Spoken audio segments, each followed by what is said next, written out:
Seja muito bem-vindo, seja muito bem-vinda ao canal Matemática Simples e Prática para compartilharmos conhecimentos matemáticos. Matemática, simples, simples, simples e prática, prática.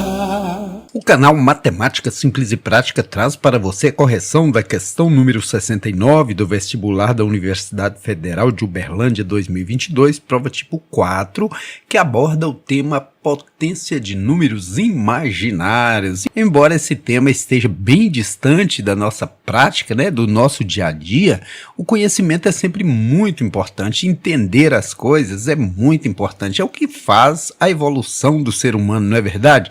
Aqui a proposta é a seguinte: sejam n e m números naturais com 1 menor ou igual a n menor ou igual a 50 e 80 menor ou igual a m menor ou igual a 100. Se i é a unidade imaginária dos números complexos, i ao quadrado igual a menos 1, então a quantidade de distintos pares ordenados nm tais que i elevado a n mais i elevado a m seja igual a menos 2i é igual a qual dessas opções? Por que surgiu essa unidade imaginária? O que os matemáticos almejavam com isso?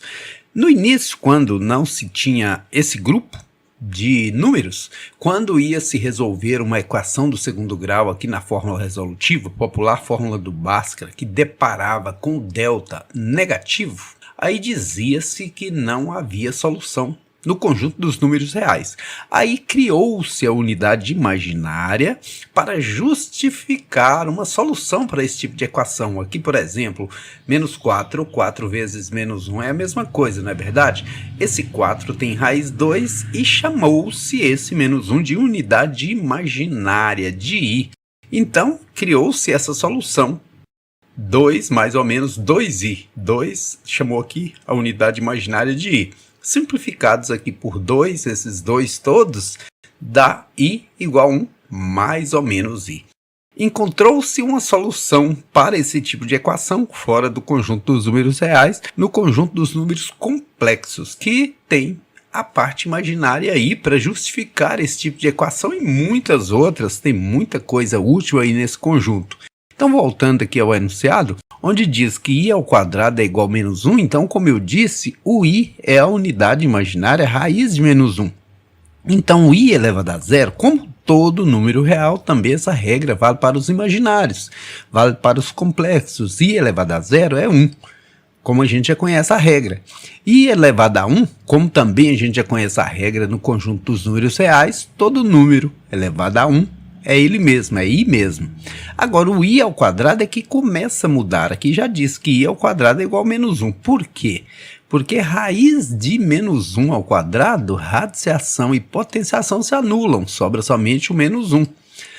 I elevado ao cubo? I elevado ao cubo é como se você fizesse i ao quadrado vezes i elevado a 1. Porque em multiplicação de potências de mesma base, conserva-se a base e soma-se os expoentes. 2 mais 1, 3. Então, i elevado ao quadrado eu já tenho aqui que é menos 1.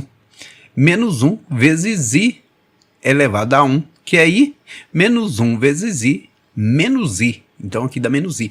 E veja que interessante, aqui forma um período. Significa que se você for elevando a potências maiores, vai repetir esse período. Por exemplo, i elevado à quarta, você pode dizer que é i ao quadrado vezes i ao quadrado. Multiplicação de potências de mesma base, conserva-se a base, soma-se os expoentes.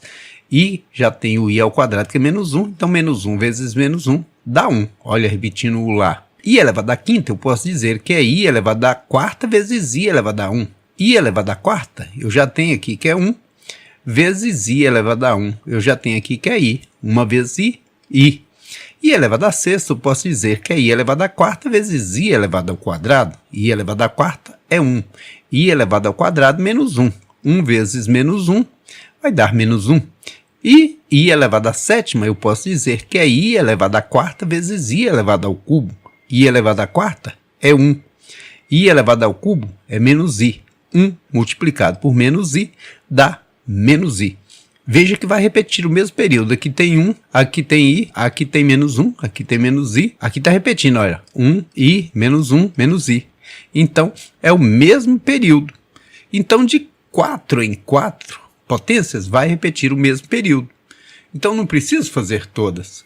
Agora, observando que eu quero I elevado a N, e esse N está entre 1 e 50, incluindo 1 e o 50, basta eu vir aqui e dividir 50 por 4, porque o período é composto de 4 elementos. 1 vezes 4 para 5 é 1, desço 0. 2 vezes 4, 8 para 10 é 2.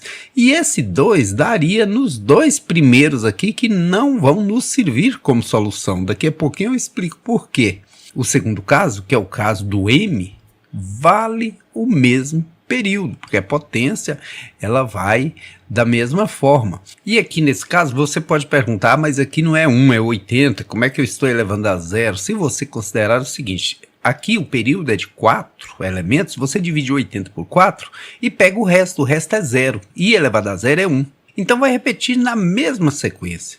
E para eu pegar dois aqui, que somados, aqui o I elevado a M mais o I elevado a N, se somados tiverem que dar menos 2I, a única forma é pegar um I negativo desse primeiro, I elevado a N, e um I negativo desse segundo, I elevado a M. Assim só serve esse aqui, olha, que tem resto 3. Por exemplo, quando eu divido 80 por 4, sobra resto 0. Só vai servir quando eu dividir 80 por 4 e sobrar resto 3. Tipo 83. E os outros todos que sobrarem resto 3. Certo é que I ao cubo dá menos I. Menos I com menos I. Menos 2I. Aqui dentro tem 12. Aqui dentro tem 20 elementos do 80 até o 100. Dividindo 20 por 4, porque o período é de 4 em 4. 5 vezes 4, 20. Multiplicando aqui I elevado a N, que dá 12, vezes I elevado a M, que dá 5, dá 60. Porque os pares ordenados podem combinar o resultado do I elevado a N com o I elevado a M, né? Então, 12 vezes 5, 60. Alternativa correta, letra D de Deus, bondoso Deus, que abençoa a mim, que abençoe você e que nos abençoe a todos. Como eu gosto muito de música, final de semana agora foi dia de Santa Rita de Cássia. Para quem é católico aí nos convidaram para tocar numa festinha e a gente foi lá com o meu grupo fazer uma musiquinha de manhã, 8 horas da manhã. Deixa rolando para você, caso você goste.